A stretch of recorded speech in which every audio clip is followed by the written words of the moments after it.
7 p.m. I'd like to call the school committee meeting of Thursday, February 16th, 2017 to order. And I would ask that you'd all please join us in rising and pledging allegiance to the nation's flag. I pledge allegiance to the flag of the United States of America and to the republic for which it stands, one nation, under God, indivisible, with liberty and justice for all. I'd ask you all to remain standing for a moment, just to, for a moment of silence for our departed faculty member, Richard Munteith.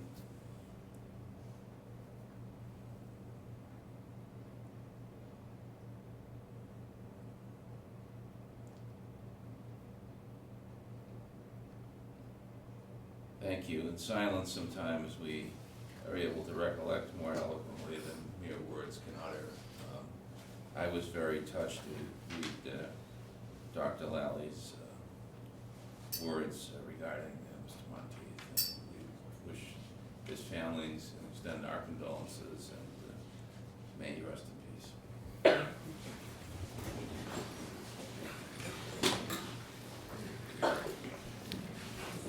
Next on the agenda are, under public participation, are citizen concerns. Are there any citizens who wish to speak? Seeing, yes, sir. Buckley, precinct 3. Yes, Mr. Buckley. Are we going to be allowed tonight to question each line item of the budget and get answers? Well, it's a public hearing, and that's what a hearing is all about, so. Just wanted to make sure we were, because then I have some questions also for the board to consider, not at this meeting. Given the controversy over the Holbrook Bulldog. Well, excuse me, did you want to say something? I do. I want to ask some questions for you to respond to in the future. What is the name of the new school behind us? Is there going to be a name for building A, B, or C? What guidelines have been developed by the school committee for the naming of rooms, fields in the new school? Are we going to carry over names from the building, such as the gym, named after Mr. Walsh? I also would like to ask, in November, at the fall banquet, Mr. Bolger's, it was announced Mr. Bolger was going to step down as athletic director the 30th of June. I would like to know what steps we're taking to appoint a new athletic director, post-position, because Mr. Bolger is going to be tied up the whole month of April and May and June with learning the systems and the transfer of this building. Yeah, excuse me, Mr. Buckley, on citizens' concerns, I would please not ask you not to address people. That's one of the things that you're prohibited from doing, Address people. not to address names of personnel. The athletic director, I think needs to, we need to post and appoint a new athletic director before the end of the year. That person would have a transition period in order to help with transitioning for the fall season. And I would like to know, are we going to do that? Right, and if you would please also under the policy of citizens' concerns, which are in our school policies, you are limited to items that are on the agenda, so you could stick to the items that are on the agenda. I do not believe that's so, because I've spoken before to you on a number of occasions on items that were not on the agenda. Well, I can read you the school policy, but I would refer you to it. It's in the school committee procedures, which is open to the public, and it is, I don't want to, get into a lot of it, but topics for discussion under number 3 must be limited to those items listed on the school committee meeting agenda for that evening. I don't think it could be any clearer than that, sir.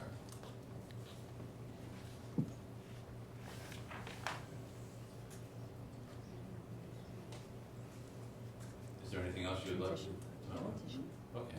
Is there any other citizen who would like to raise? Yes, ma'am. Hi, I'm Ann Papagad, Precinct 1. Yes. I guess my concern is that some of the things you're bringing up actually pertain to the budget when we talk about an athletic director and the appointment of an athletic director. So if the argument is that it's not on the agenda, I would argue that it is. Okay, thank you for that.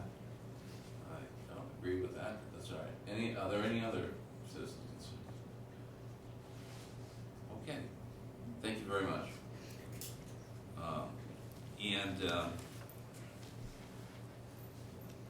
Our next item is the public hearing for the proposed fiscal year school budget. And we will now open that public hearing. Would anyone in the school like to make a brief presentation about the budget? And then we'll open it up to questions. We have, if you don't mind, we have made some recommendations. We have a two-tier system of recommendations that were developed from the leadership team meetings, and those were, one of them is having to do with the new school. It was a position for a mobile device technician, because we will now have so many devices in the school. There'll be iPads, Chromebooks, all of that, that they'll have to be maintained. And right now, all we have is one person, Jorge Gonzalez, who is our IT director, and he will not be able to handle all of that by himself. So that is one of our positions that we're asking for. We're also asking for a humanities coordinator / reading specialist, which is a position we have, but we're asking for the reading specialist piece that's going to come on to that, and that's at $35,000. Because there are students at the junior, senior high school who could use the services. We also are looking for an elementary computer teacher, which has been asked for in the past, because we have online testing that we must do, not this year, but next year, for all students. And we are going to need to make sure that we have students who are able to do keyboarding and able to use the applications on the Chromebooks. High school art teacher, we have now now that we have a middle school plus a high school, we need to have art go to the 6th, 7th, and 8th grade too, and it's not gonna just be a high school piece. So we need to put in that 0.5. A 0.4 middle school computer science teacher too, because of the programming and the computer needs of students, that they'll have to be very capable to use different applications and just to make sure that we're using the technology that we're getting in a very efficient way. Also, we need a high school special ed paraprofessional, and that is a direct result of our population and the needs that we have coming in on IEPs. Also, so we have in our operational budget, we need funds for the central office copier, lease and dues increase. We have the instructional technology, hardware and software pieces, curriculum supplies, athletic trainer services, because right now we have we don't have an athletic trainer, so we would like to have those services for our students who are playing sports. Special education contract services have gone up, so we contract with different services that we don't provide or we don't have in-house, so we have to on a limited basis. This way we can give services to students, because we don't need a full-time person for that. But those increases have come up, and the special education collaborative tuitions, they have gone up this year too. Is there anything else you would like to point out, Dr. Lally? We would like a lot of other things, but those are the ones that we felt were necessary at this point, because we know that there's gonna be a limited budget, so we can't really, ask for too many things, because that still is going to bring us, over what the town is prepared to give us, so we're trying to be conservative in our requests, but those are the things we feel we need to start off in the new school. All right, well, this is a proposed budget hearing, and I will entertain any questions from the floor. Yes, Ms. Cook? How many nurses are you planning on having in the new school? It's a personnel issue. Okay, Personnel issue, you don't discuss that in public session. okay. Can we get back to you on that? Tonight? Well, I don't know that we can. That's an executive session. But you're presenting a budget. The salaries need to be known whether you're going to have 3 nurses or 2 nurses. Well, let me ask it this way, Dr. Lally. Mhm. The budget that you contain, Mhm. level funded on that? Yes. Okay. So as to the consequences of the de facto budget, which would be voted on at the town meeting, we can't really get into that specificity. I can say the budget as proposed by the school committee has a level funded position. So you're saying that you are right now going to have 3 nurses? Or your budget, not the finance committee, not the town meeting. Your budget, you're going to have 3 nurses? The budget contains the salaries for 3 nurses right now. Okay? Do you have any other questions? Yes. Go ahead. In the budget, you take credit for having 3 basketball teams for both boys and girls. Excuse me, when you say credit for it, what do you mean? In this thing, that you handed out the last time, Yeah, it says, the accomplishments, I think, word to that Oh, okay. effect, that we now have fielded 3 teams for both boys and girls basketball at the junior, senior high school. In doing that, Coach Gifford did the 7th and 8th grade at no cost. Mr. McCarthy has done the 7th and 8th grade teams at no cost. If we are going to continue with 7th and 8th grade basketball, are we not going to fund that? Should that not be in the salaries for coaches? Is it in the salaries for coaches? well, I'm assuming that the salaries are the same as the year The before. salaries are the same as the year before, and it depends on the population who wants to play, whether we have extra teams. But this year, there was no money in the budget for that, and it was nice enough that these people volunteered to do it. It wasn't something that was foreseen, because we don't know sometimes we have a lot of kids trying out for teams, and sometimes we don't. So we didn't have enough last year. We had enough last year, because we had a team, 7th and 8th grade team. Coach Darren Martin and Coach Gifford did it. There were 77 kids tried out for basketball.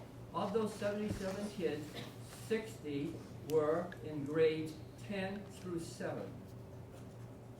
There are plenty of kids for basketball. I cannot speak for the girls, but I can speak directly for the boys. There is interest in it. Just like in soccer, there is a tremendous interest in soccer. Are We need- you making a point that they're underfunded in terms of sports? It's not funded, that's my whole point. It is not funded, and it needs to be funded. I also note that you have not done anything for intramurals. There's nothing in here for having intramural programs for grades 6 through 12. Never mind K through 5, but concentrating on 6 through 12. We're gonna have 2 gyms, we're going to have room for intramurals. Why has it not been brought up and put into the budget? Because there is an interest in having intramurals. Those kids who don't play on the team want something to do. This town needs to give high school kids, junior high kids, something to do. Intramurals is the answer. So I asked the school committee to consider that now. All right, anything else, sir? I'll let other people speak and I'll come back. If you like. All right, does anyone else like to speak on the budget? Yes, ma'am. I just have a question in regards to central office. Are there increases in staff in central office, or will we be level staffing? I believe it's level staffed as it is right now. Thank you. Are there any other questions? Does this budget contain money for busing for practice for the next year, since we will not be able to use the fields here? The teams will have to be bused. Yes, it Yes. does.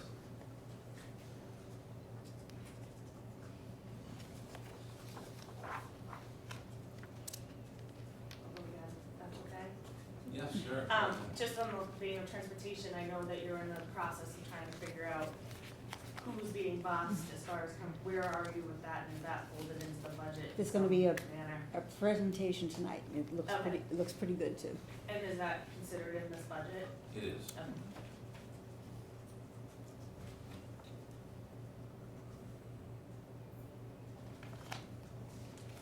Are there any other questions? Last call. All right, I will entertain a motion to close the hearing. So moved. Second. All those in favor? Thank you very much for those comments, and we'll certainly take them under consideration.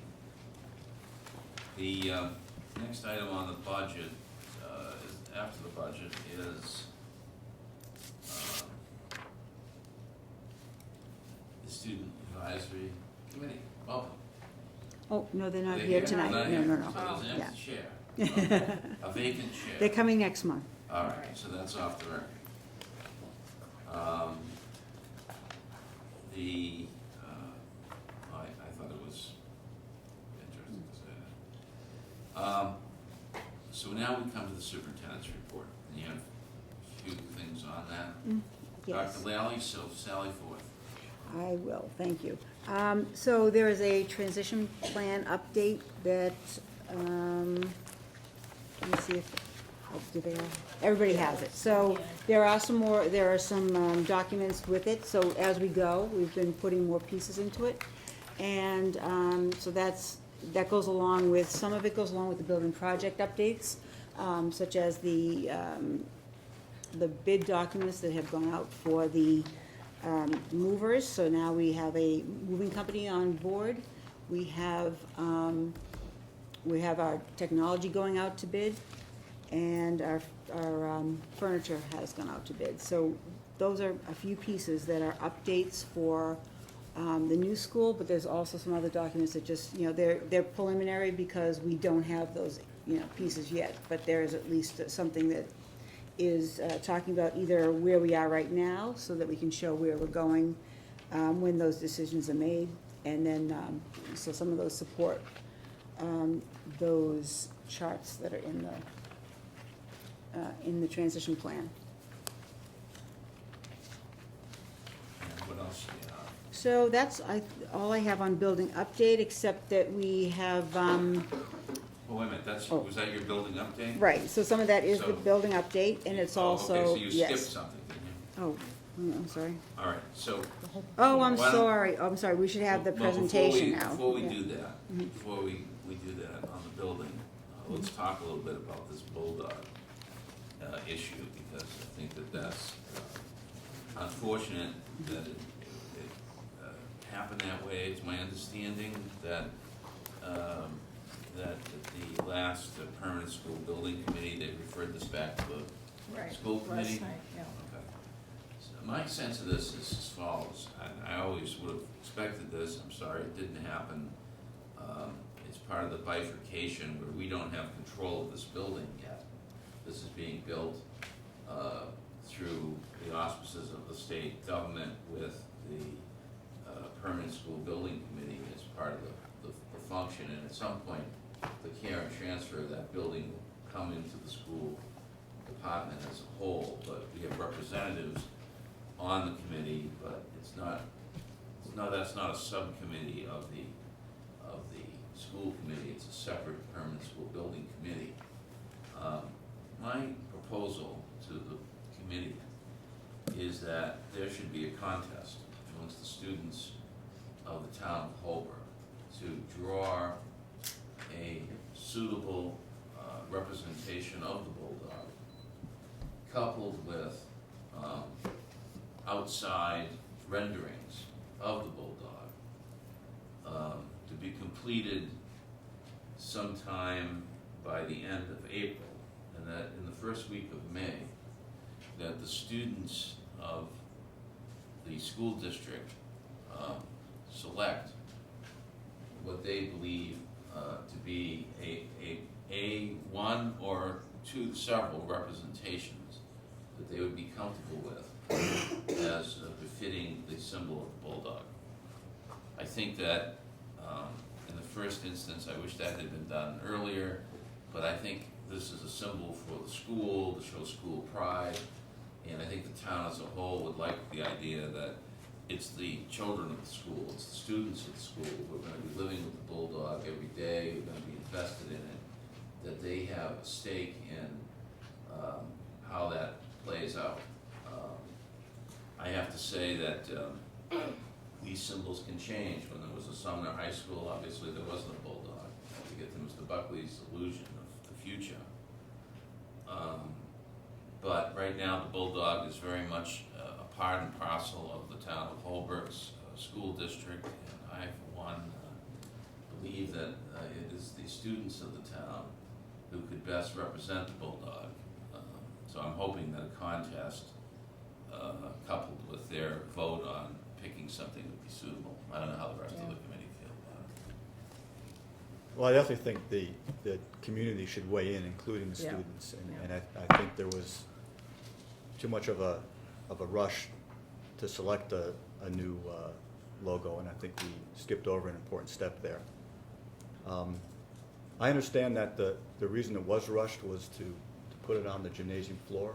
Right, but But now we that- resolved that. Okay. We resolved that. All right. Just so people know, we had that discussion last night, and the committee voted for the center of the floor to have the H in the middle. Good. It really looks good. Mhm. I think it's going to look great, and the Bulldog will be on the wall. That's exactly what I was gonna Yeah. suggest. Spots on the In wall, three the spots. little So- gym and the big gym. Yeah. Would it be the H with the new font? No. Or, It was a block block H. font. Block H, Yeah. okay. Block H and Holbrook on one end, Bulldogs on the other Yeah. in block letters, because on the bleachers, it says Holbrook Bulldogs Mm. in block letters, so. okay. Yeah, Well, For I- consistency's sake, Yeah. that it's all block letters and Yeah. not the new font, in spite Yeah. of coolness, that it should look the same. Yeah. That's kind of what I was hoping we would end Yeah, up so doing, and I that- think that's a good idea. that buys us a little time. I think there was no ill intent with. Oh, no, with I understand. how it played out, but, once people started weighing in, you kind of step back and say, yeah, we should have had input. And so I think giving the kids an opportunity to potentially, to draw something, but certainly all of them having a chance to vote. And there are many, as we started to look into this, many historical versions of the Bulldog we discovered. The one that they've been using the last 10 years, which is a clip art, it's the same one they use in Rockland. But there were others, if you go back through the years, there were many other versions. They were different when I was here. So I think those potentially could be some of the options, and the kids can vote. And I think, what's important is that the kids get to vote. Well, all right, The so 90s. would someone like to second my motion? I'd second that motion. Yeah, so just with regards to the community, so the alumni as well, reaching out to them, that's to John's point. Well, let me just say this to you. I think it's important to hear from the alumni, Mhm. and I believe in having invested alumni, but I truly do believe that the students ought to drive this particular issue, notwithstanding the alumni on it. And, obviously, there will be renderings, and certainly I would think the alumni could be free to contribute some, you know, into the pot for the consideration of the students. So I wouldn't rule out, you know, an alumnus or an alumna who wants to be creative. But I don't want it to be a demanding type of a thing. I think it should come from the students. I think they were left out. I agree with John. It wasn't our doing. If, as a school committee, I wasn't even aware that they were doing this. So, you know, the communication on that, unfortunately, was not what it should have been. So, I was sort of surprised, actually, that it had been done the way it was. But I think they've tried to rectify it. I want everyone here to know, as soon as I heard about it, I did contact, I emailed the committee expressing my displeasure with this, that I believe this was a school committee function of the school district, and it should be handled in the schools. So I'm grateful that the committee, Permanent School Building Committee, felt in second thought that was perhaps the way to do it. I just have one small suggestion to add to the motion, is that, Sure. I think it's a great idea that the students get to create the artwork, but can we allow that a graphic artist might finish it and make it suitable to put on Well, shirts? I'm going to say this to you. I think that we want to have some fluidity on this, Mhm. but I think that, let's see how the students do. Yeah, And to the they may- degree that they have some graphic design entries that are outside of the students' talents, but assuming that there isn't someone, and as far as I'm concerned, I'm going to assume there is someone in the school who can do it. I believe that. Then let's see what they come up with. But I think that that's the mandate, that's the directive here. Superintendent, and I know you'll take charge of this and Sure. prepare this in the proper way. Well, why don't we take a vote on that? All those in favor? All those opposed? That's carries unanimously. Now, let's return to the reports order here, since we took that out of order with the Holbrook Cares survey. Sorry, yeah. Superintendent Lally, you had something to say regarding this? Yes, we have, we're gonna have a presentation. Let's see where. Thank you. Your seat's right up front, buddy. Or do you wanna stay over there? This seat's right here if you want, sure. Hi, how are you? Hello. Welcome, I'm Kim O'Dana, I'm the Holbrook Cares. Hi, my name is Lynn Frano. I work for the town of Stoughton. My position is titled the Substance Abuse Prevention Collaborative Coordinator, so I oversee prevention work through a state grant for the towns of Holbrook, Walpole, Stoughton, and Canton. So I am here tonight to help my colleague Pam Beta. So I guess I just wanted to start by asking you, do you have questions? What are your questions and concerns regarding a youth versus Why don't we family just survey? step back? Dr. Lally, why don't you please just give us a brief presentation of this? We looked at the survey that Dr. DeMello sent, and we thought that was a good survey to be sending out to our students. So that's why we sent it along to you, and we're hoping that we'll have some good results that Now, will my be helpful. understanding was, I can't remember when it was a few months ago, we had sort of referred this over to the Holbrook Cares, to the principal, and then it sort of got, I'd heard it got a little bogged down. So I'm happy to see that there was a resolution of the survey as it is. Now, my understanding is it's going to be sent out through your group, correct? Is that? Yes. So, it's been vetted by the schools, and I'm certainly not going to dispute its contents. So it's all set to go? Okay. Okay, Can- so, can I just- yeah, Go ahead. I'm just curious about you know, how are you gonna use the results and Mhm. how they'll be reported? Well, so obviously, the reason why we're doing it in the schools is because that's where, it's a youth risk behavior survey, and that's where, the students are. Mhm. So we're gonna get the best sample by using the schools. So, What do you what do we with are it? using with what we hope to use the data for is to give us some direction on substance abuse prevention efforts. Because everything we do is driven by data.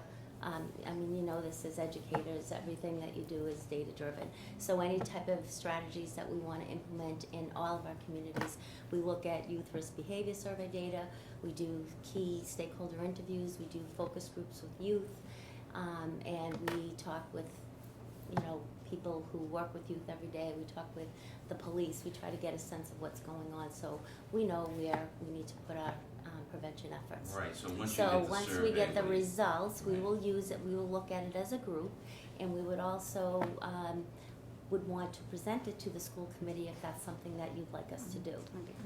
So we can put something together once everything is compiled. And I don't know if you have PowerPoint, availability here, Yeah. we can do that. But what people need to know is that we are gonna need to really work very closely with the schools, because we will be putting the survey together, for students, so we're gonna need to know what the number of students in grades 6 to 12, the classes, what period you're gonna be doing them in, so we need the class list, so we make sure we have the numbers, and we can put that in. And do you have pencils that you use for MCAS testing that we could use Okay, as so well, what do you those do? kinds Yeah. of things? So Yeah, we those would things, help, yeah. we would just On need the to, logistics, Maybe there's you some, yeah, guys- but maybe Yeah. there's something you can tell them about when you get the grant, what kind of services you provide. So for right now, we looked at the youth risk behavior survey data in the 3 other communities. And one of the things that we determined by looking at the data is that So it was already disseminated in the other communities? the other communities already do it, yes. And Holbrook Cares has a special grant for this, so there is no cost to the schools, so I just want you to know that up front. But a lot of communities use youth risk behavior surveys, and one of the things that we discovered is that in the other communities that binge drinking, high risk binge drinking is an issue, and that alcohol is the most used and abused drug in all the other 3 communities. So that's what we're gonna be working on. So there is a program that we've offered to the other schools called Alcohol EDU. It's an evidence-based strategy. It's, we will be offering it we can offer it to students. The grant will pay for it, for students in 9th grade, and their parents also. There's also a parent component, so we can offer that to parents as well, because you really need students to understand the risk, and parents to help educate, and so they're educated and they can help get the messages to their children about the risks and dangers involved. So, so That that's answer one your of the things that we questions? could offer. When you disseminated the survey to the other communities, was there any concerns expressed from families? No, or- the other communities actually already do youth risk behavior surveys on a regular basis, so they survey every other year. So this is new to Holbrook, so I'm just asking if you have any concerns, because I can answer any questions that you Well, have. I can, I don't know if I can speak for the committee, but I think that what we tried to do, how many months ago that was to try to have a collaboration between Holbrook Cares and the administration preparing the survey. And so I think most of those questions were answered, vetted during that process. Great. It's really the end of the process, not. So have we decided on a date, or? But Mr. Chair, I Yeah, have how- a couple of questions. Yeah, I'd sure. like to ask. Has the survey been finalized? So this is The it, one isn't that- it? Yep. Yes. It's You have a copy of it, John? It's Is, in the set I- with minutes. I didn't see it there. Okay. I'm not sure, Okay. is that the one, did you get this? It was with the minutes? Yeah, This is I supplemental. separated, Oh. I thought this was the survey. This is what I was given. Okay, these were supplemental questions, there's a whole other survey Thank you. for, these are questions that you can use, but you don't have to use. but there is another, set of questions All that right. we're Well, that- asking. that's kinda my Excuse me, point. so Dr. Yeah, Lally, you so- don't agree with that? Well, no, Dr. DeMello, is she back there? So, this is the one that you sent me. Is there another, Survey that, this is the survey that they, it's hard for me to hear what they're saying Mhm. from the back here, but this was. Why don't you come up here, Dr. DeMello, why don't you come up here, okay?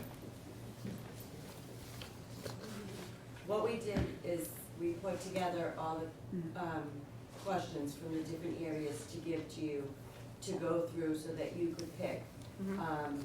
to We got a- go we with got a your copy of that. curriculum. Mhm. What we also did was we took a bunch of 4 questions regarding substance use and put those together. So when you got the packet, there was different packets.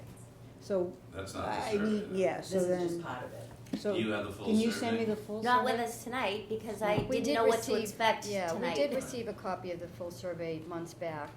I know some of that we had some Well, I quite. think it was changed. But it was, yeah, they Yeah, did we some had- alterations. Because we had so- questions with some of the There was some intimate, changes made, right? We with al- the we intimate altered- relationship Yeah. piece. Well- Altered the survey and adjustment, but it has been, approved and, or I shouldn't say approved, it's been, we're on, we're off, we're on, we're off. This is the 4th time for the change, so we're just trying to keep up with what it was. So the most recent version was the version that surrounding communities got together over the summer, Correct. created common documents so that we were all comparing. Well, I'm Doctor, I'm a very apples. simple person. If you have come together with a survey that you have put together, I would like to see it.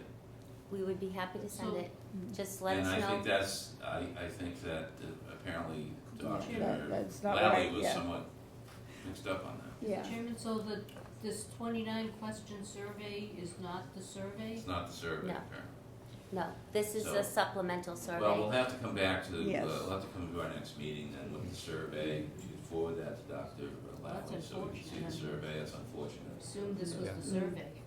Well, it's unfortunate that we didn't know what you had and what you didn't have, so Mhm. it would have been, Mhm. you know, for planning purposes, it would have been nice to Right. have been, you know, Yes. maybe did a little, work ahead of time too, so we'd all be on the same page This is tonight. fine, I mean, these Okay, 29 so- questions are Mr. Chair, fine. Well, we're Yeah. happy with the supplement. Yes. These are just the supplemental questions are questions you can feel free to add if you want that information, but the other questions are the core questions that we want all All I communities knew, to the use. representation I had before this meeting was that you had met with Dr. DeMello, there'd been some back and forth about changing it, and they had come up with a agreed upon Yes. suggested survey. Correct. Yes. And we have not seen that, that's all. Okay, we're saying. well, It's I as wasn't simple aware as that okay, so Well, you It's do as the next, simple as that, we just next need to see it. steps, Okay. just Okay. to know what your next Mr. steps are Chairman. gonna Yeah. Mr. Chair, Yes, another sir. question, and how will the survey be executed or distributed? We will create the copies and bring them here, and then they, like, enveloped for Yeah. each classroom, and then the teachers will disperse them throughout the same period, throughout the day. Will they be taken home and completed or No, completed they. during the class It's time? like you set a period Mhm. throughout the school, that the survey will be taken with all the grades, and then they'll be collected. Is that your understanding? Oh, yes, that's Okay. the way. And about how much time do you think it would take to Usually complete? about a period. About one period? I don't know how long is the What's the period? definition of a period? What's the, Yeah, how long is the period, Mary? we- About an hour. So it might be a little bit longer for the younger students, the, 6th, 7th, and 8th graders. Usually it takes a little bit longer, but 9 through 12, usually an hour is, Would an it hour and be, 15 minutes is is it sufficient. mandatory for students to take, or, I mean, No, will it be that's, expected? that's something that we would have to talk with, Mhm. if we could sit down together ahead of time, we Mhm. can talk about that, because we are gonna have to have some type of, consent. So now I know why you're here, because you Yes. weren't quite sure what was going on. Exactly. So now what we will do is this, you will obviously meet with either Dr. Dr. Lally or DeMello. Dr. DeMello, I'm assuming, and Dr. DeMello will communicate the results in a timely manner to Dr. Lally, who will distribute them to the school committee for our next meeting. And when is your next meeting? Ninth. Ma- March ninth. March March 9th. ninth. March Okay. 9th, All right. okay. All right, just so you know, I am out on medical leave, I'm having hand surgery. So that's the week that I'm gonna be out. So, Well, I'm sure if it's all worked out if it's all worked beforehand, out, yes. we'll just But take I'm hoping that we can representation. potentially meet Right. before then. Right, we'd like that. Yeah. Okay, All great, right. thank you so much. We wanna be Thank you. flexible on that, all right? Great, Thank you. thank you. One comment, No, it was just, you were saying you needed class lists, we can give you the numbers for each class once it's determined. Correct, so But all we we don't need need is like to the give you- teacher's name, the No, no, room no. number, Yeah. and then The the district. so then that, And I just wanted to. Yeah. well, any of those issues, Yeah. happy to do it, but just do it outside the context of our meeting. beautiful. Well, I just wanted to make sure All that. right, thank you. That we Thank do you. that. Okay. Thank you. Thank you. Thank you. Thank you. Thank you for your time. So, will we contact you, or No, how Dr. we? DeMello. She's gonna be working this out She's the because point she must person. have whatever it is. Okay, Yeah. okay. Yeah, she's the principal, she Okay. has to do the, All right, so the she details has in the the school. go-ahead to do whatever needs to be done. well, no, she has to bring it back to me, She has to bring it back to you, Yes. but, okay. because I haven't seen it yet. Okay, Thank you. Okay, so next we have Self-Help Inc., get ready for kindergarten playgroup.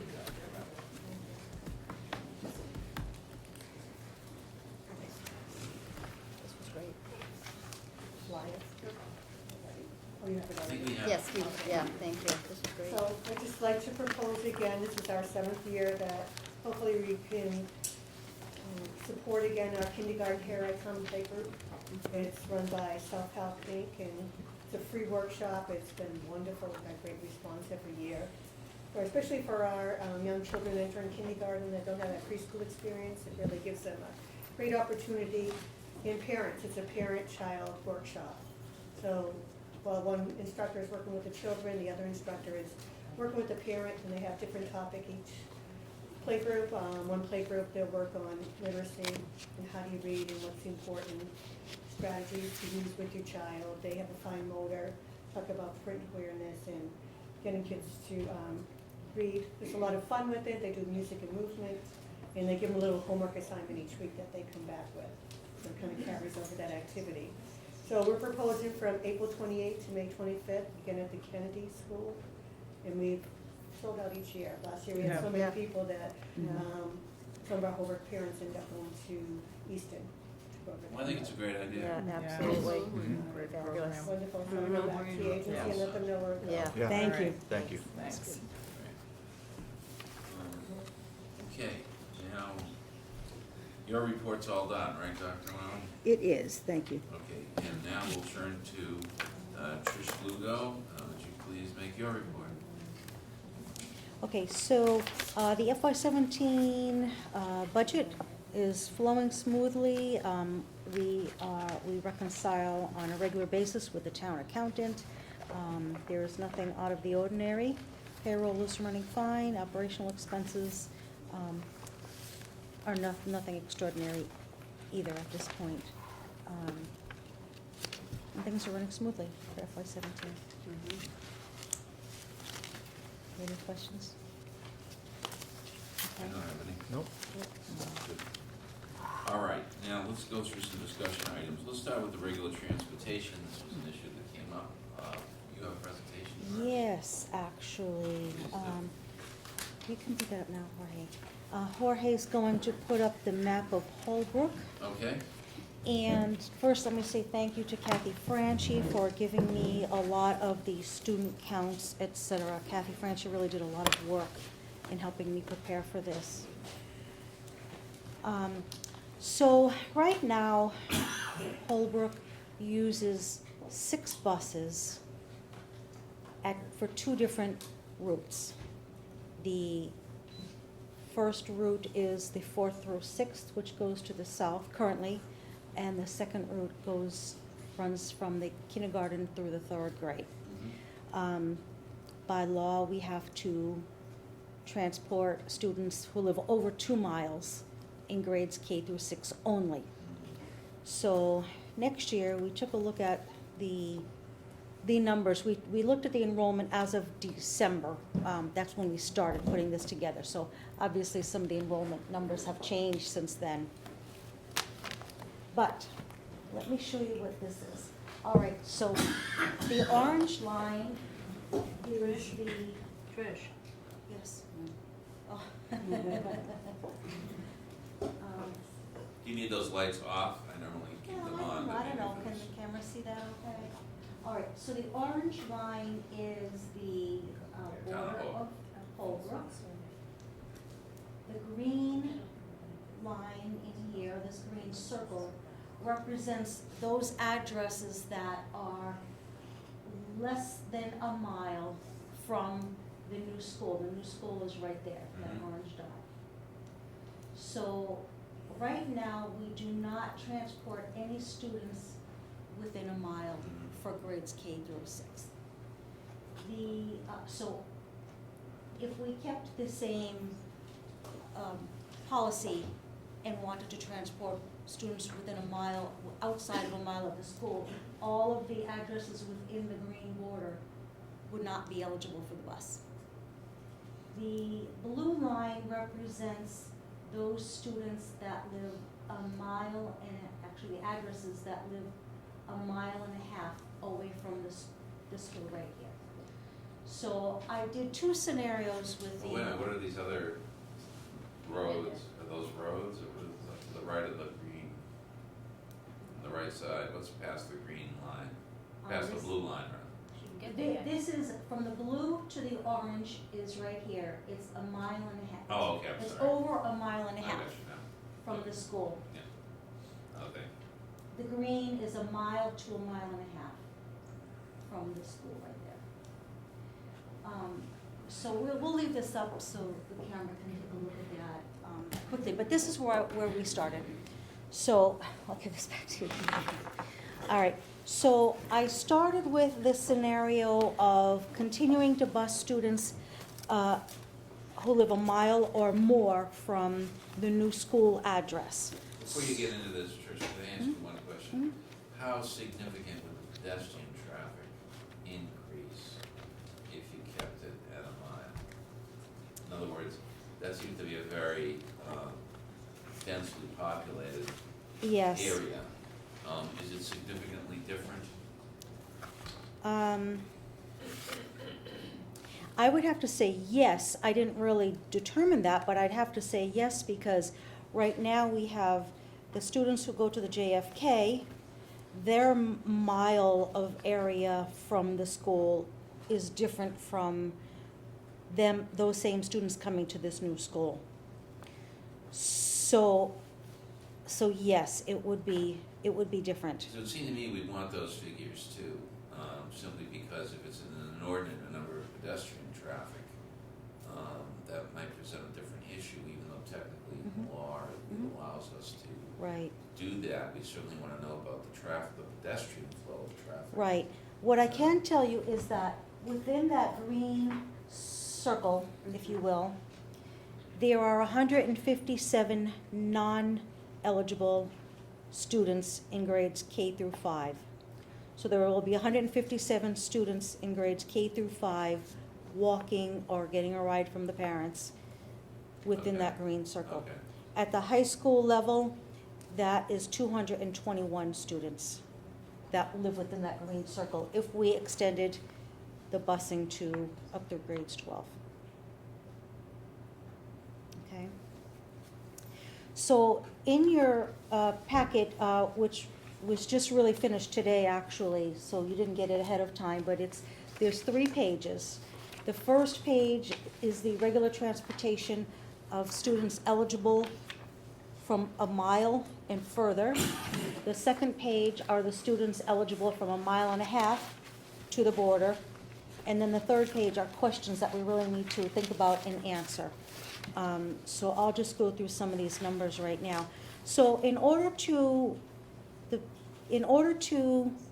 bus kindergarten through grades 5, there will be 443 eligible students.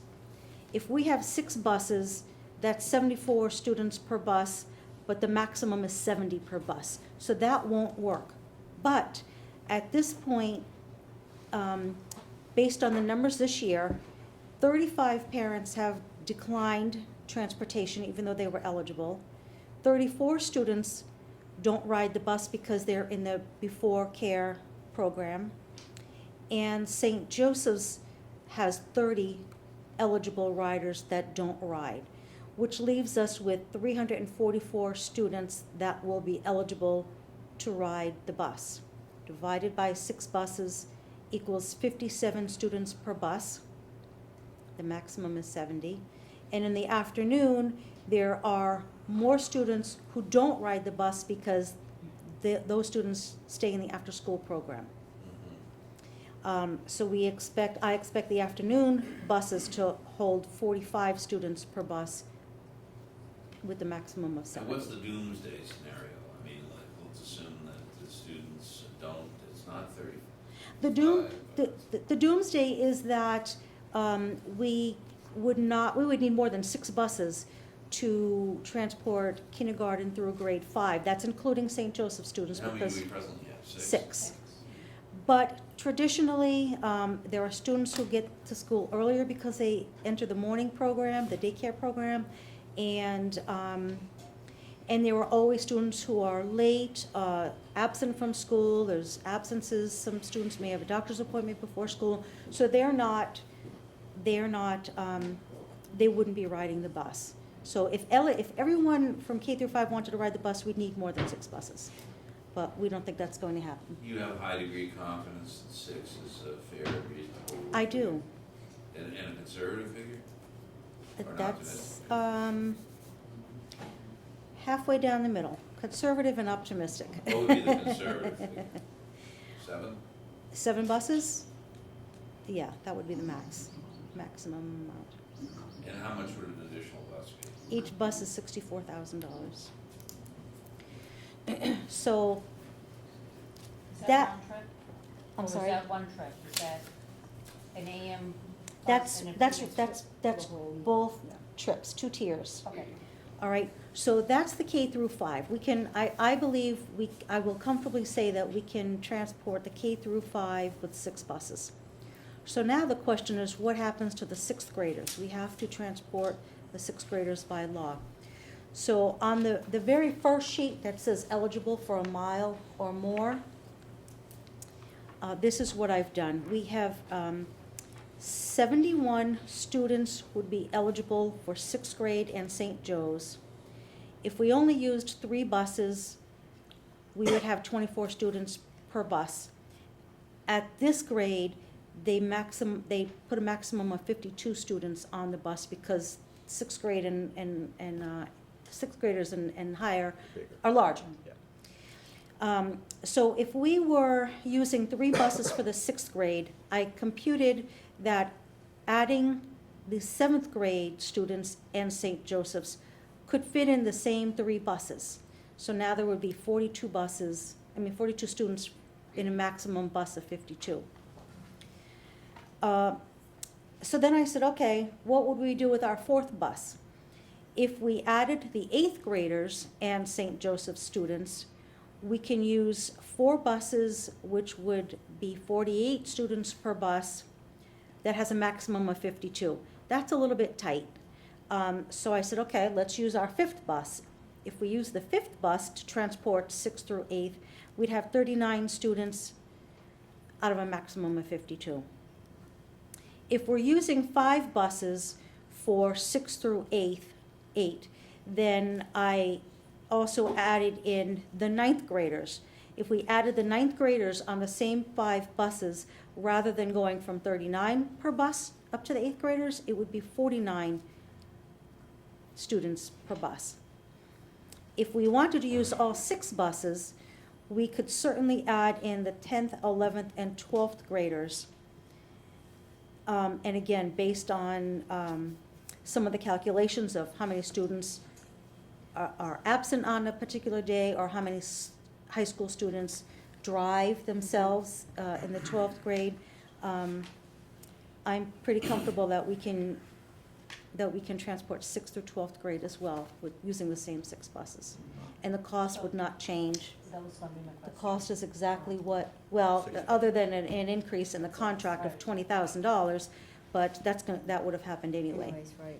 So my feeling is that we can transport K through 12 with the same 6 buses. That's awesome. Yeah, Yeah. that is great. That's It seems amazing. to be for the same cost, it's a no-brainer.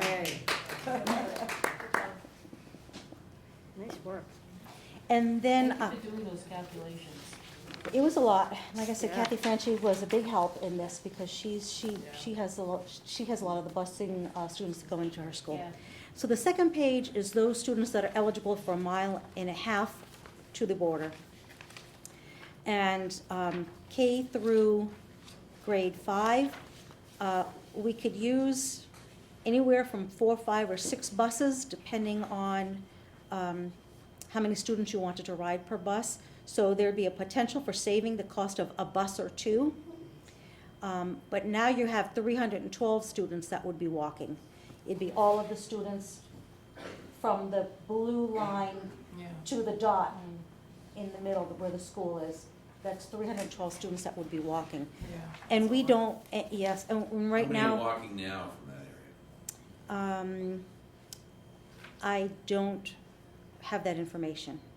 I didn't Not compare many. this year. I just started with next year as fresh, saying these students, we rolled them up a grade, and Different areas. Yeah, it wouldn't they're be, all, yeah, not many, because the south would be too far, and of course the Kennedy's definitely too far, so not many of those people in Revere Acres are walkers to the elementary school now.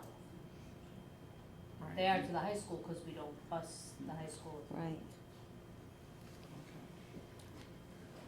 How realistic is that you're gonna have 312 walkers? Is that, that's a significant change on the sidewalks Oh, absolutely. of Holbrook, isn't it? Absolutely. And right now, we offer transportation from 1 mile and above, so I stuck with that as my first scenario. That would be more favorable to the town and the parents, I think. Mm-hmm. Yeah. Well, it's a pity that the budget has been systemically underfunded, as you know, we're trying to gradually increase it. But these are some of the problems we grapple with when you have $64,000 per bus, it's not chump change. And you're talking about the perception, what would be a significant change to a lot of those parents by having the one school, which is that there wasn't an expectation that they were walking. So I think that, that's a issue that we have to try to, a contingency we have to try to prepare for.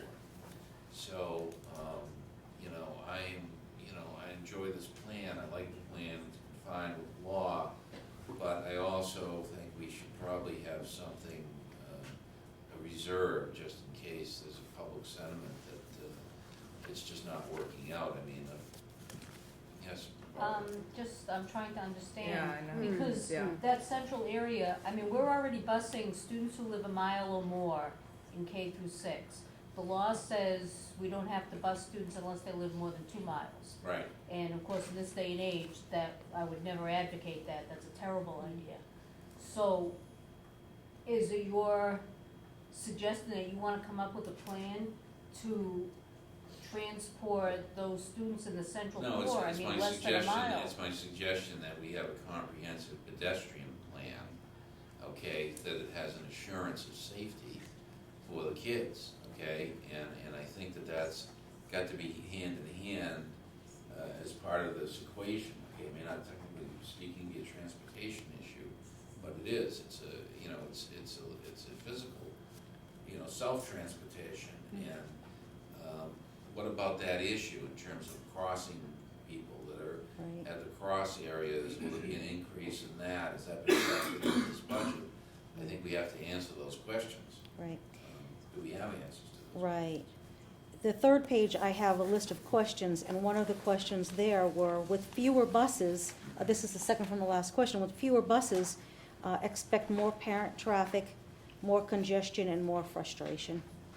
So is the price of savings for one bus worth having that many more students walking or having their parents I would drive say them obviously here? not. Right. Right. So the right. first plan that is up there in the green, Mhm. we're busing, more students are getting the bus. Yes, More grades are getting the Yeah. bus. All Fewer kids grades. are walking. right. I mean, For the same amount for of the money. same amount of money. Yeah. To me, Yeah, Significant decrease in traffic In traffic, Mm. yeah. Yeah, Cars, yes, Right. yeah. absolutely, Center of the community since the beginning of the project. Well, to me, that's the way to go. yeah. That's the only way. No question. Yeah. But And- Mr. Chair, I think what you suggested, we definitely need a comprehensive plan Yeah. for pedestrians. Yeah. We should probably bring in the police chief into that Yeah. discussion. I think it's Yeah. critical. Can we have that on the next meeting? 'Cause I think that's Seems good. important. I'd like to Yeah. see a plan. Just so it's tracked, just add it to the transition plan too. Oh, It's right, not- yeah. Yes. Sarah, would you allow a question? Well, we typically don't, because as you know, you've Right, I been on this, understand this that. is a meeting, and, however, I think people will be available afterwards if you have Okay, thank you. questions. Mr. Chairman? Yes, Would it be a smart idea to have a public hearing, say, in the auditorium? Because this is a lot of change for parents, both the parents in Revere Acres who their children are suddenly walkers, not to mention the potential for 7 through 12, both the junior, middle high school and St. Joe's to be actually well, transported. I'll up the ante on that, Committeeman Davis. I would say that this entire transition has to be done, in a series of, I think, meetings with people on various topics. I mean, this being one of them, obviously. Right, but I think the transportation is key because the parents need to know well before school I gets out. agree with you, and I think that we will have to send them documents as well, in addition to whatever the PowerPoint ends up being at a public presentation for the parents. We would also want to follow that up with a pamphlet, Absolutely. so that. And we can follow that informational pamphlet along with the new traffic pattern for the school Correct. for next fall, Correct. once that is approved. Correct, that's And right. do it all at once. That's right. Yes, I don't disagree with that. Okay, are there any other questions for, Coach Lugo? No, thank you. No, thank you, Thank Trish. you. Great. It's great Well work. Yeah, done, lot- well done. A lot of hard work. It's amazing. It is. Okay, Another now, benefit of one school. Yes. I'm going to, just before we get into it, this is a discussion item, in your packet is this HCAM tentative work, but I'd like you to maybe hold off on the discussion, because if you'll notice on a couple of the pages, there's, under insurance, there are these blanks, I get it. yeah, number 7 and number I 8. think Trish can, 7 and 8, what do you mean you got it? Trish spoke to. Oh, you added the No, insurance? Yeah. well, I added a little bit, Trish spoke to. did you Jim spoke- Crowley. Jim I did. Crowley. Jim Yeah. Crowley. Yeah, well, I Yeah. spoke to Jim Crowley, Yes, okay, yep. I was trying to say. And what Jim, and you'll see 8 doesn't have, Yeah, this is just a draft. yeah, right. Yeah, it says It's not something- acceptable, so what I asked Mr. Crowley to do is to give us some language. He seemed to think that the councils did it, so what I'm going to do is I'm going to have the town council, the town of Holbrook, look at that insurance issue, give us some public liability language. I mean, I probably have some, but I'm reticent to get involved in that. So, we want it to be approved by the insurance company, but we have to have comprehensive language in there. And then obviously that would have to be agreed to by the other parties that are, involved in it.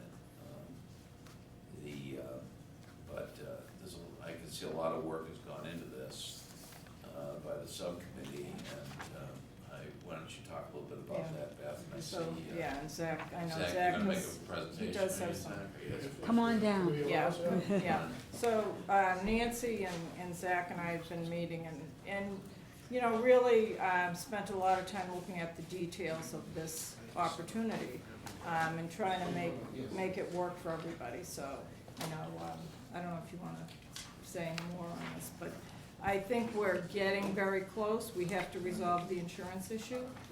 I see some real benefits to this. I think there was some things that we had to work out to make sure it benefited the school. But it's an opportunity, from my perspective, to make good use of the studio, and to have someone in the building who's overseeing the studio. One of the concerns we had was about the bonds. And I contacted the town accountant and with Mr. Gordon, who had a conference call with the bond council. And there were various, it was interesting, there were various percentages of the use of the building that go into play as to whether it violated the bonds. And the town accountant calculated that we were well under those percentages to enter into this. And so once we have a final agreement, including the insurance, back here to the committee, obviously, as a whole, what I proposed to do, and they agreed, and the bond council agreed, is he would review the contract and approve it as to, actually send a letter saying that this does not violate the agreement. So I just wanted to know there was some work being done in addition to the work they're doing here. But they to also. try to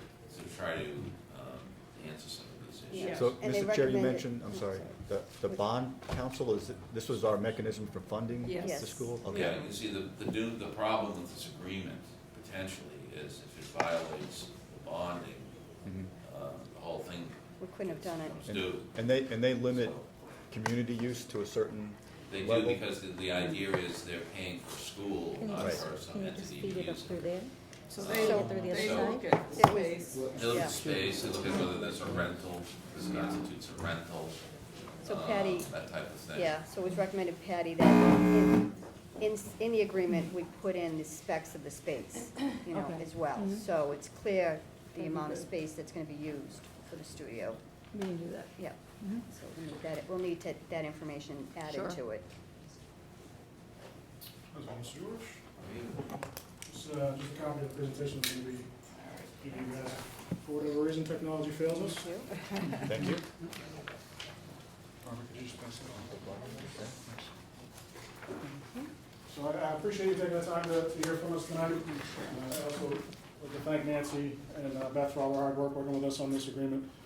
It's been a couple of months now, we've been working on this, and we feel that it's a great partnership that we're hoping to embark on here with the school committee. First, I'd just like to show you a quick little minute-long video to kind of give you an idea of where HCAM feels like we fit into the school system.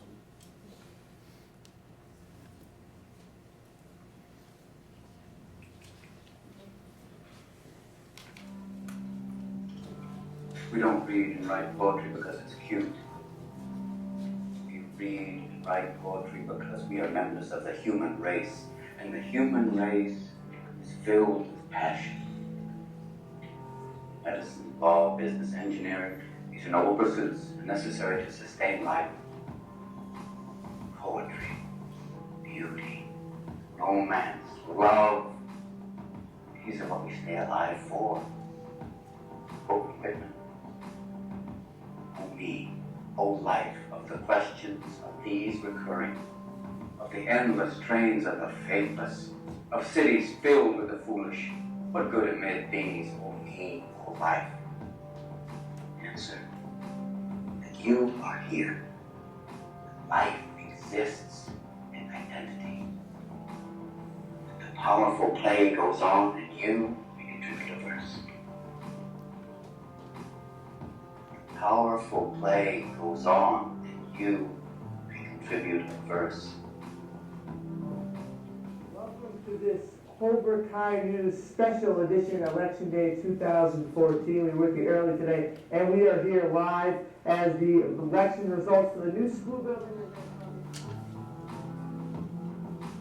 Will your verse be?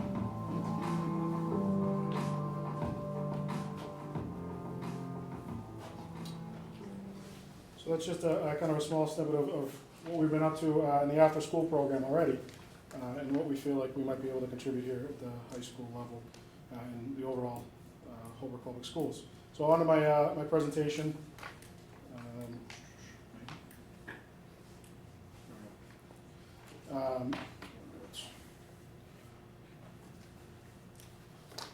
I'm usually more comfortable behind the camera, so bear with me a little bit here. So we'll start with the first page here. Benefits of the partnership for the Holbrook Public Schools. Benefit for you would be a modern video lab equipment all maintained by HCAM. This includes a video production switcher, cameras, intercom systems, hard drive recorders, the list goes on. Playback monitors, studio talkback, teleprompters, microphones. That's just to name a few. There's a whole lot more components that go into it. The one big exclusion that wouldn't be included would be the computers in the editing lab. That would be something that the schools would be providing. But one of the big things is with this agreement, HCAM would be funding a lot of the equipment, which would allow the school system to use money elsewhere, purchase other equipment in other departments. And it also allows for HCAM to maintain the equipment once it's in place and also upgrade it and update it as time marches on, maybe a little bit faster than the Holbrook Public School systems might be able to keep up with as technology changes, and also as our budget would allow us to do. The next point would be on-site management. Would give the Holbrook Public Schools the comfort of knowing that the facility, the video lab itself, is maintained by a professional staff, not just maybe a teacher that might be part-time or a supervisor that might not get enough time in there.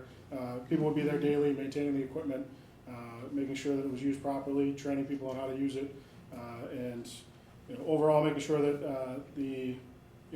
when classes might be offered, that the equipment is operable and ready to roll every single time a class comes in. That we can preventatively maintain things so that no class time is lost due to down equipment, or at least minimize it. Another big one is a teaching grant. As part of the benefit for the Holbrook Public Schools is HCAM will provide a grant to the schools to cover the cost of a television production teacher, and the grant would cover 0.6 television broadcast teacher, including the salary and benefits. This would allow for TV production classes to be offered at the high school level, which would help expand electives, which I know is a goal of the school committee.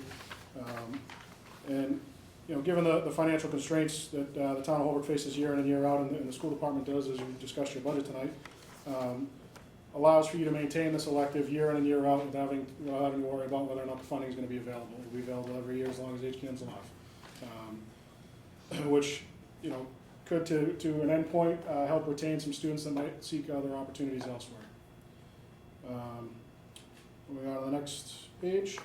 The community usage of the facility. The area in which the video lab would be housed is in the community space, or it's been known as a community space, and would allow for members of the community to come and utilize this facility, see the facility, get a feel for what's going on with their tax dollars and what the kids are doing on a daily basis, maybe see what their kids are doing in the studio and kind of pick up a hobby themselves. And moving on to the next one, educational enhancement. The availability of HCAM staff on site will provide for a unique opportunity for teachers at all grade levels to utilize the video lab or equipment to enhance existing curriculum by way of projects or lesson plans, adding things that might not currently be available to teachers. And even, we'll have a brand new school with new equipment. If there's no one there to maintain it and teach people how to operate it, may go underutilized. So this partnership allows for it to properly be utilized, in our opinion. The Holbrook Public Schools, moving on, media partnership. The Holbrook Public Schools would have a partner in the media. HCAM is definitely a media outlet, and will allow for more effective communication with your stakeholders. We'd be readily available. We'd have a professional staff that would allow for the school to produce and broadcast information to parents, students, and other residents.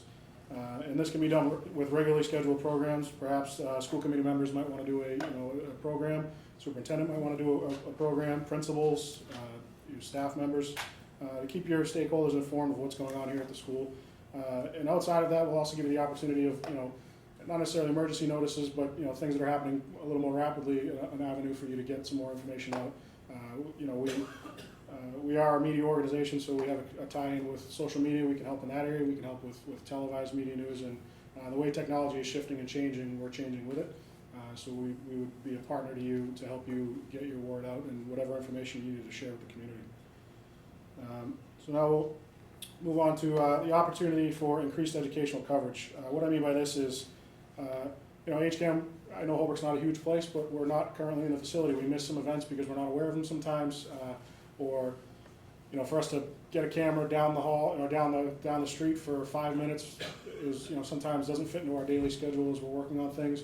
If we're in the facility, for us to, you know, pop down to the high school wing or go outside and walk down to the lower wing to catch, you know, a 5-minute event or a 10-minute event is a little easier. So it will offer us opportunity, and the school opportunity, for more of your events and things that you'd like to share with the community to be covered. Being in-house will make it a lot easier for everybody, I think.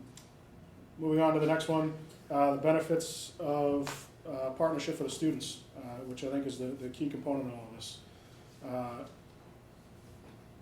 So it offers them a hands-on learning environment. And here I shared a quote from Confucius. I hear and I forget, I see and I remember, I do and I understand. So to me, for someone like me, I'm a very hands-on oriented person. If I get my hands on something, I learn very well. Sitting and reading a text doesn't always connect for me, and I know that Holbrook Public School probably has plenty of students that work the same way. So it would give students an opportunity to get their hands on equipment, learning things by doing, which is, you know, sometimes different than their traditional classes that they might be taking in English or math or something.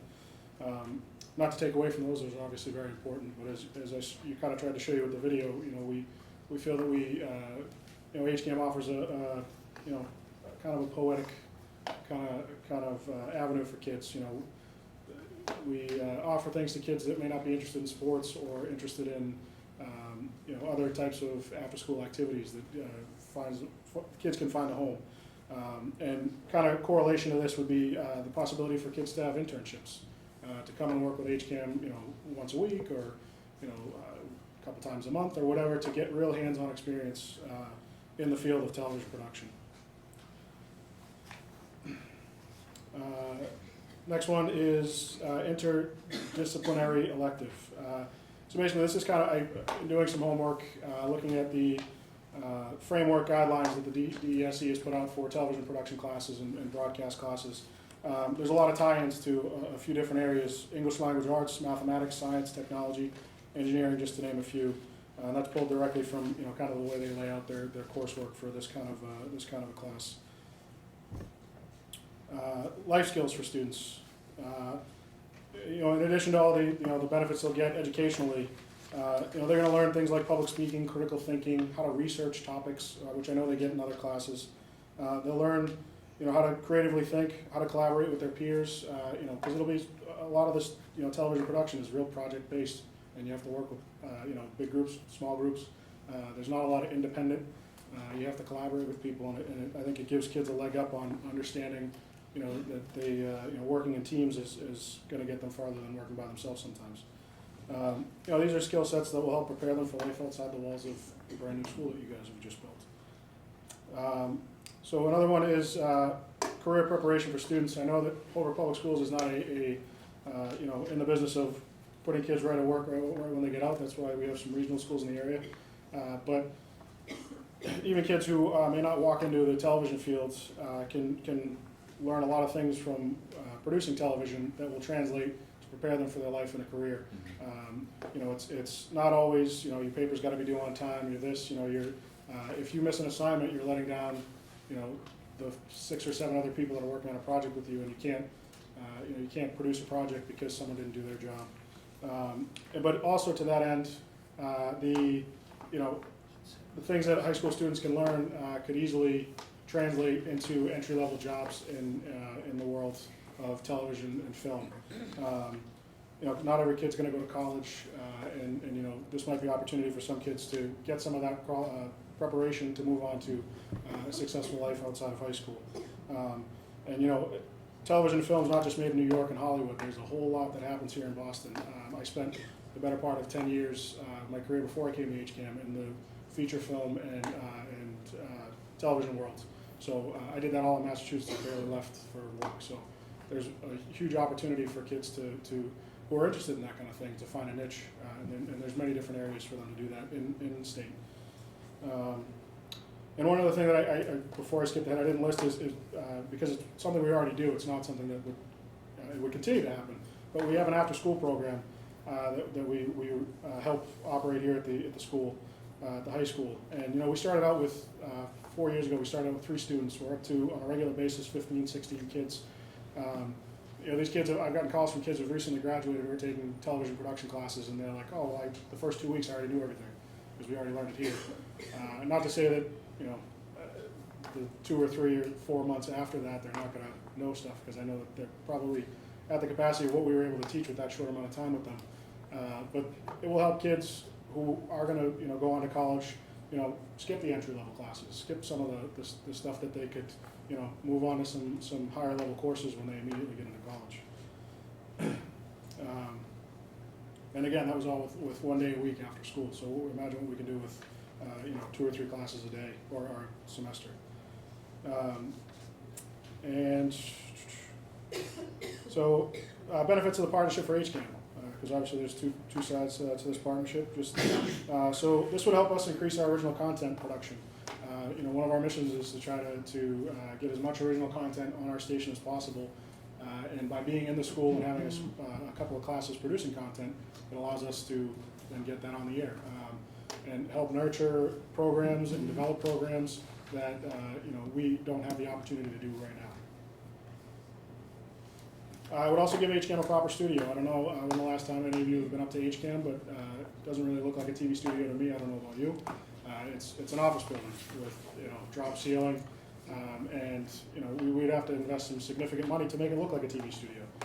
And we are looking to do that by way of this agreement. And as I mentioned to Nancy and Beth in the past, HCAM is in a very, you know, we've been shifting over the last couple of years, changing our organizational goals and where we're heading, and that is one of the biggest goals for us, is to have a proper television studio. So whether it's through this agreement or something else, we're going to be investing in the infrastructure to have a proper television studio. We saw the opportunity for this partnership to benefit more than just ourselves. Connection to the community for us. This gives us an opportunity, you know, to be more visible to students and parents who sometimes may not know, you know, oh, who's that guy in the stands with a camera? You know, who's that kid, you know, covering this? It will give the community a little better idea of what we do and how we do it, and maybe draw people into you know, our programming, to wanting to know more, to you know, wanting to learn, you know, what we do and volunteer and help out, and, you know, again, maybe become the next big TV thing. The next one is an opportunity to increase our interns and volunteers, as I mentioned before. You know, we see the opportunity for internships for students. You know, not sure what level that would be, junior, senior, whether it be part of a class or just a standalone internship that someone would want to do on their own. But we could always use extra hands. With more volunteers, we can cover more things. We can be more.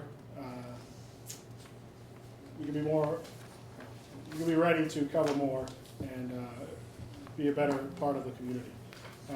So the last one for HCAM is an increased opportunity for organizational growth, kind of along the same lines. You know, by partnering with the schools, it allows us to set our sights on some other organizational goals that we haven't been able to achieve yet, because we're waiting to, you know, for a proper TV studio. You know, we're waiting for you know, the opportunity to connect with the community a little easier, trying to figure that out. This helps us kind of check a few boxes that we're already aiming towards and grow our organization. You know, it also helps us to, you know, some long-term goals we have is, you know, we want to be able to have a space where we can teach, you know, maybe bring in some adults or senior citizens and, you know, show them how to use email or, you know, social media technology that they may not have had a chance to learn yet and may not have any other place to do. I know the library does some of that, but it would give us an opportunity and a space to be able to do that. You know, we simple things like, you know, just offering people a place to come and produce quality content for Holbrook Station, which is one of our main missions, the public side of what we do. And this kind of connects all three things together. And as I kind of, you know, we as an organization look at this, you know, I like to accomplish things that are win-win. Well, this is like win-win, win-win-win for many different people.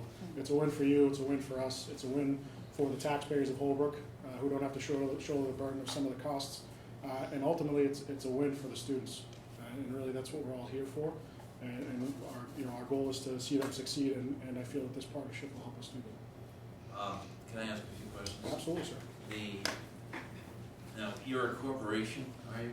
We are a 501c3, yes, we are. Okay, because I don't see that in the agreement. I think there probably should be some, reference to that. Sure. And is it true that you're funded 50% by Verizon and 50% by Comcast? By and large, yes, there's the percentages are a little different, but it depends on who has more subscribers at the time. But our 100% of our funding comes from the cable companies that do business. I mean, it seems to me the animation of HCAM wasn't altruistic. It really emanated originally from the fact that the cable companies wanted to, well, originally they have some kind of monopoly in the town, and part of the sweetener under those acts was to have a nonprofit corporation set up. And, I'm just amazed that, and I don't know how much they fund you, but here are these billion-dollar corporations that, it seemed to me if they were really gonna be altruistic to the schools, they'd be donating some equipment to the schools, as opposed to an arrangement here where you're trying to set up a studio. I mean, I'm not saying I'm against this, but I mean, I am somewhat trying to grapple with the reality of what, your situation is. It is what it is. I know you have no control over that. We have a lot of control over it, yeah. Well, not the funding. We choose not to fundraise. Right, that's what I'm saying. So,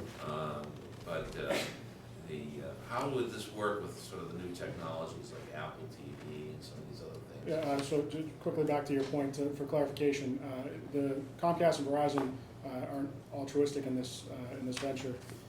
They are mandated by federal law to provide PEG services to communities. A long time ago, they did it themselves. They had employees who worked and set up these community centers. There used to be one at the police station here in Holbrook. That's where the old one was.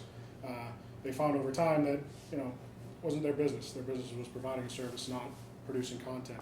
So they gave, over time, they began to give communities the opportunity to, we will give you a percentage of our funding, which we're, by law, we're supposed to use.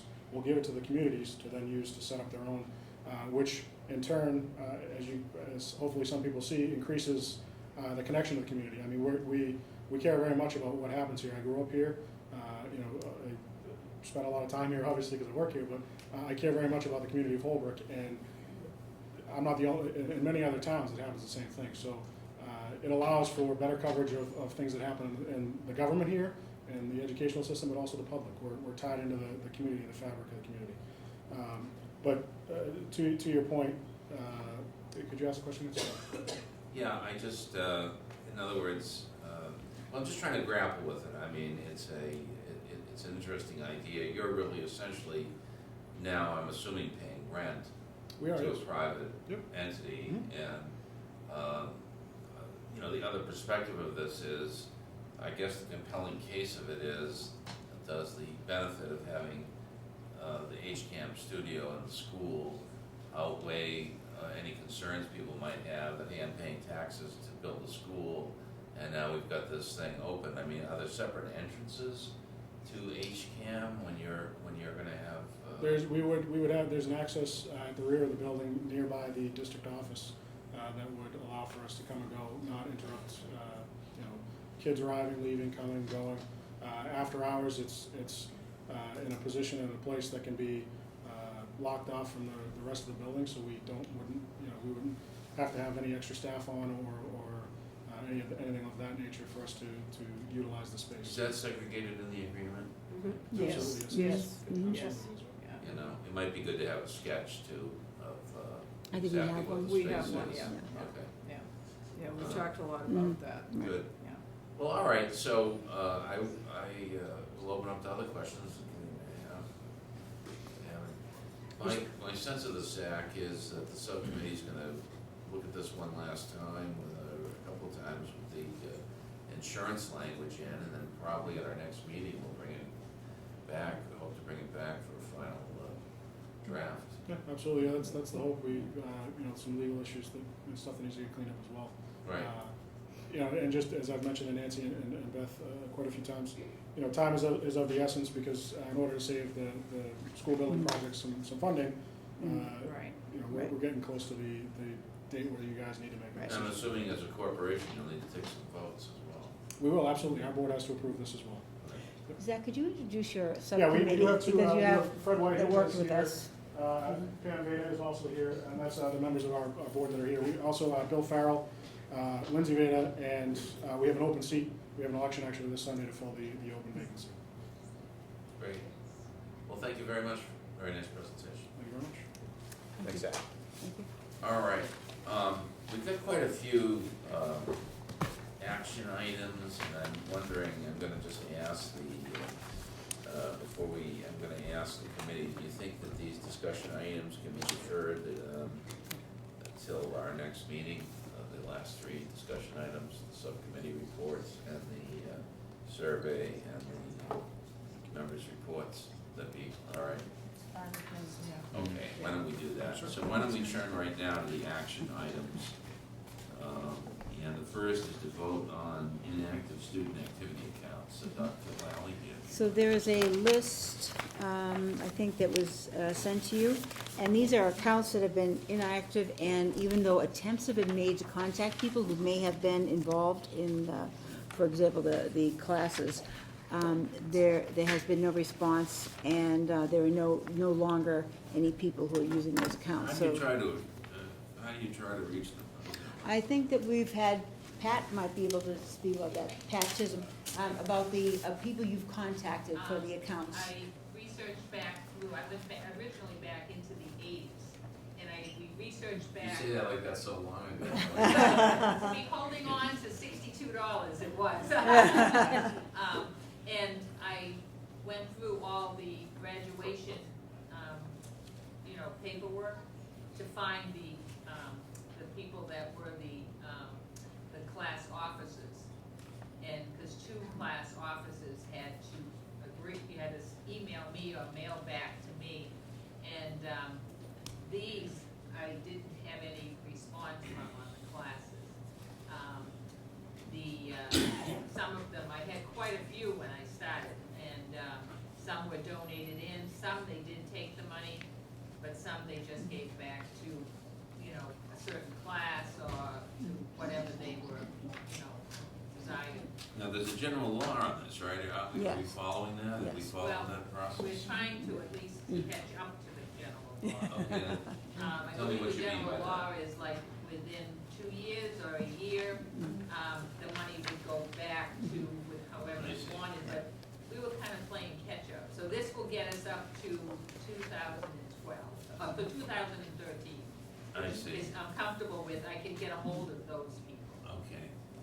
All right. These people, I think. Does anyone else have a question about this?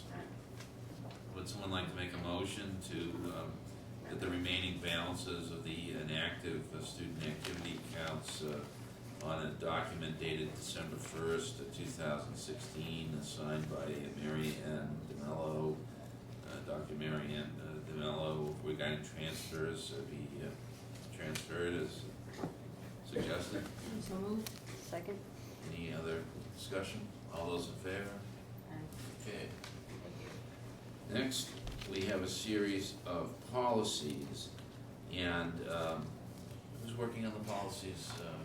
Well, Cheryl Flynn has been. Yes. Cheryl, would you address that, because we put these series of policies down, but Cheryl has been in the process of further tweaking them. Yes, we have our self-assessment this year for our upcoming coordinated review for Right. 2000, so took the liberty today of just trying to do a few of these. Which ones are policies. ready for approval without any alterations, Cheryl? Probably none of them right now, I'm in the final stages, All but right. what I did was I looked from the MASC, other towns, Good. and then what we have. So you have kind of my recommendations. All right, so and what then we're the gonna do is other- this, we're gonna put this on for the 9th Okay. for approval. And I'll have these So all we'll typed up all and done sent to you typed in, sent beforehand. beforehand, okay? So I'm gonna try to work on 6 or 7 at a time. And try to and get then them it- done at least a week before, so we can get them, a week in advance, all right? Absolutely. Mr. I just Chair? wanted you to Yes, see sir. it. I do have a couple of questions that might be helpful to bring up Yeah. now, so that they can. Yeah, work go right it. ahead. So, I noticed on the non-discrimination, it lists all the categories Yes. against which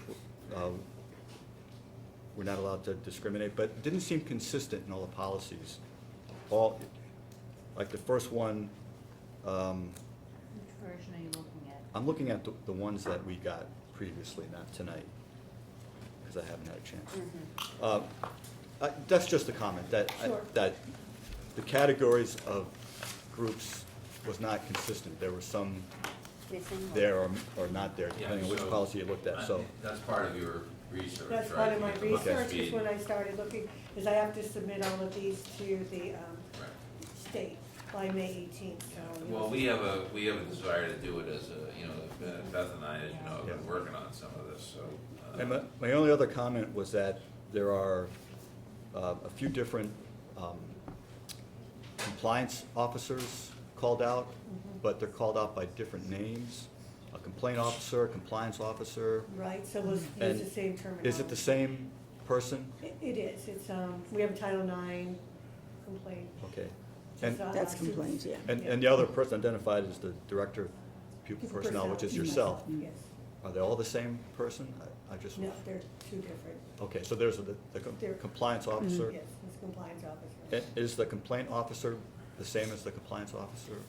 Will Not they all for- have one Not for title? Title IX, so Julie is our complaint officer for that. Okay, so that's the But compliance for officer civil and the rights, complaint that would be officer. myself, Yes. so, yes. So there are there's a three, there's the distinction. compliance officer, the complaint officer, and the Director of Pupil Personnel.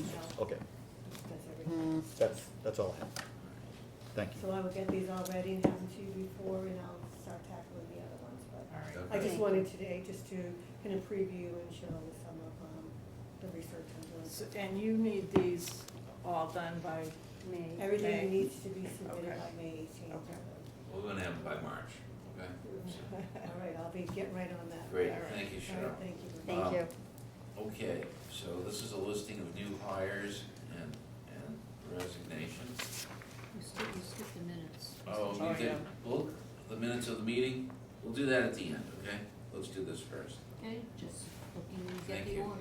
No, Right. that's all right. So we have a grade 2 long-term substitute at the JFK, Ashley Lawrence. We have a new art teacher who is filling in for the one who, she's a permanent hire, and that is Damaris Polone. We have Megan Boyle, who's a long-term substitute for grade 4 at the South. So Caitlin Fuller was the art teacher who has resigned, and she has gone, I believe, to California, so. Okay, now, let's see, and it's my vanity by not putting my reading glasses on, so thank you for bringing up the minutes. Let's go turn to the minutes. Would someone, are there any additions or alterations to the minutes? Would someone like to make a motion to approve the minutes? Motion, second. All those in favor? Okay. Now, old business, I just want to return for a minute to the budget. Mr. Buckley had an interesting idea, I thought, about the fact of how much it would cost to fund those particular coaches. I don't know if you've looked into it. Could you do this, could you make a list of how much it would cost to fund the coaches? Because, you know, I think that is a concern in the community about athletics, it's important. And I think that when we go to the finance committee at the meetings, we can at least say that there's been some public interest in this.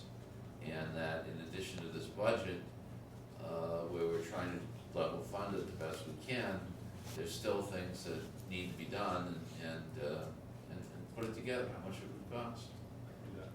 Okay, and, It's not just a position, though, it could be additional official costs and. whatever it is, busing and all that stuff. whatever it is, okay? Why don't you put that together and put a dollar amount to it, all right? I think that's a fair question. Is there any problem with that? Anyone? That's a good idea. Okay.